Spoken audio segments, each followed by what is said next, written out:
नमस्कार, बहुत बहुत स्वागत करता हूं मैं आपका YouTube चैनल के इस प्लेटफॉर्म पे टारगेट एकेडमी में। आज की क्लास में हम डिस्कस करने वाले हैं हरिशंकर परसाई। देखिए, हरिशंकर परसाई जी का जो जन्म होता है वो होता है मध्य प्रदेश में। 1922 ईस्वी में इनका जन्म होता है। कहाँ पर? मध्य प्रदेश में। ठीक है, 1922 ईस्वी में मध्य प्रदेश में। ठीक है, मध्य प्रदेश में इनका जन्म होता है। ठीक है, और ये जो हरिशंकर प्रसाद जी थे ये कार्ल मार्क्स से बहुत प्रभावित थे और इन्होंने व्यंग्य को हिंदी का दर्जा दिया। ठीक है, और जो इनको एक पुरस्कार मिला है साहित्य अकादमी 1982 में, इनको सिरधा का विकलांग दौर। ठीक है, विकलांग सिरधा का दौर के लिए इनको क्या मिला हुआ? साहित्य अकादमी मिला हुआ। ठीक है, जो कि इनका एक निबंध है। ठीक है, अब इनके कुछ रचनाएं देख लेते हैं। देखिए, इनका जो कहानी संग्रह है, उपन्यास है, निबंध है, संस्मरण है और पत्रिका है। ठीक है, ये देख लेते हैं एक एक करके। कहानी संग्रह जो है इनका, जैसे उनके दिन फिरे, एक फरिश्ते की आवाज, और एक हो रहा है इनका हंसते हैं रोते हैं। ठीक है, मतलब जैसे ही देखिए, जब दिन फिरते हैं तो क्या आदमी क्या लगता है? रोने लगता है, हंसने लगता है, रोने लगता है। ठीक है, अपने ऊपर हंसता है फिर रोता है। यानी जैसे उनके दिन फिरे, हंसने लगे, रोने लगे, तभी एक किसकी आवाज आती है? फरिश्ता। तभी कोई एक फरिश्ता बन के आता है ना। तो इसी टाइप से याद कर लेना।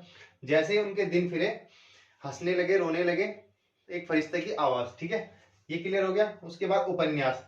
उपन्यास देखिए, इन उपन्यास देखने इनका उपन्यास देखने याद करने के लिए बड़ा इजी है। देखिए कैसे। देखिए, जल होता है। ठीक है, ज्वाला और जल। देखिए, तट और नागफनी।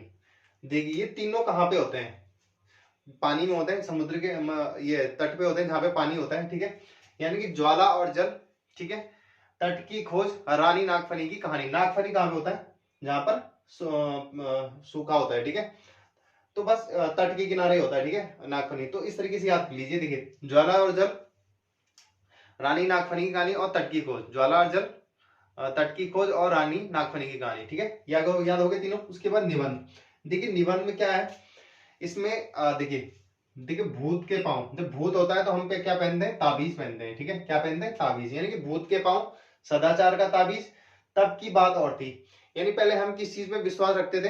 ताबीजों में, जब भूत हुआ करते थे। ठीक है, तो इसको कैसे याद रखेंगे? भूत के पांव, सदाचार का ताबीज, तब की बात और थी। ठीक है, बेईमानी की परत। तब बेईमानी की परत नहीं हुआ करती थी। पगडंडियों का जमाना था। ठीक है, डंडियों से खेला करते थे हम उस टाइम का।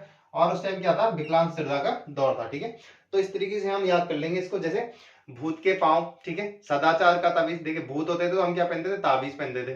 तब की बात और थी। ठीक है, पगडंडियों का ये जमाना था और विकलांग सिरधा का दौर था। ठीक है, देखिए, भूत के पांव, सदाचार का ताबीज, तब की बात और थी, बेईमान की परत, पगडंडियों का जमाना और विकलांग सिरधा का दौर। याद हो जाएंगे। यानी कि भूत के पांव, तब हम क्या पहनते थे? ताबीज। तब की बात और थी, बेईमान लोग नहीं हुआ करते थे उस टाइम। पगडंडियों का जमाना हुआ करता था और विकलांग श्रद्धा का दौर था। ठीक है, अब इनका एक संस्मरण है तिरछी रेखाएं। ठीक है, और पत्रिका है वसुधा। तो ये कुछ इंपॉर्टेंट रचनाएं हो जाती हैं हरिशंकर प्रसाई जी की। एक बार क्विक रिवीजन कर लेते हैं। देखिए, हरिशंकर प्रसाई जी का जन्म 1922 ईस्वी में मध्य प्रदेश में इनका जन्म होता है और एक कार्ल मार्क्स से बहुत प्रभावित थे। ठीक है, व्यंग्य को इन्होंने हिंदी का दर्जा दिया। ठीक है, ठीक है, व्यंग्य को हिंदी में इन्होंने विधा का दर्जा दिया और 1982 में इनको साहित्य अकादमी मिलता है विकलांग श्रद्धा का दौर के लिए। फिर इनके कुछ कहानी संग्रह, उपन्यास, निबंध और पत्रिका और ये कुछ संस्मरण है। ठीक है, तो पहले देख लेते हैं इनकी कहानी संग्रह। कहानी संग्रह में क्या क्या है इनके? देखिए, जो इनके कहानी संग्रह है वो है आपकी। देखिए, जैसे जैसे उनके दिन फिरते हैं तो क्या होता है? जैसे जैसे किसी के दिन फिरते हैं तो क्या होता है? हंसने लगते हैं, रोने लगते हैं। यानी जैसे उनके दिन फिरे, हंसने लगे, रोने लगे, तभी एक आवाज आती है किसकी? फरिश्ते की।